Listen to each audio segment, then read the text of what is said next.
If all humans are created equal, then why do only 2 Maryland jurisdictions have laws to protect a group that includes hundreds of Marylanders? It's a statewide conflict over transgender discrimination, and people close to the issue say it's time for change.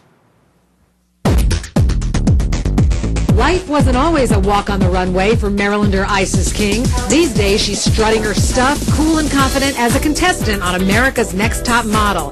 But it wasn't so long ago Isis was trapped. I always knew that I was different. Trapped in the body of Daryl Walls. So what's the difference between Daryl and Isis? Well, Daryl was somebody that I had to be. You had to be a certain thing. Daryl was never me. Isis is me. I'm free, I'm happy. Like more than 100,000 other Americans, Isis is transgender, and few regions have laws to protect this group from discrimination. My whole life, basically, I knew that I was born in the wrong body. I always felt uncomfortable playing with the girls, and when people say, oh, you're not supposed to play with the girls, you have to play with the boys, and then it kind of made me jealous. A week before her 21st birthday, Isis, seen here with her mom, freed her true self. She went out dressed as a female for the first time. And I really realized that, okay, this is who I've always been, but now it's time to take it to the next step.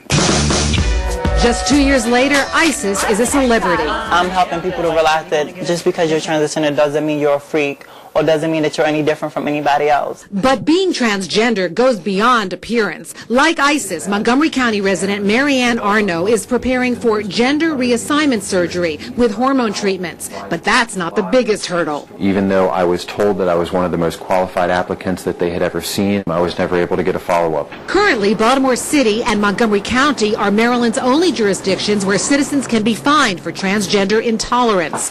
Activists like Maryanne are pushing for a statewide transgender anti-discrimination law to protect them from public ridicule and workplace bigotry. If there's any kind of discrimination, no matter what it is, then it should be accounted for. We're very concerned that this could affect your freedom of speech. Ruth Jacobs is a member of an advocacy group that is petitioning against the transgender protection law. Jacobs believes while the law protects one group, it restricts others from speaking freely. I just can't imagine going in the bathroom, being faced with a male, and not being able to say something to protect myself. Isis and Maryanne say those fears boil down to ignorance. If somebody's transgender, that doesn't mean they're going to attack you. That doesn't mean they're going to touch you or any of these other crazy things that some people think. Unfortunately, we were born in the wrong body, and most of us try to fix that by transitioning.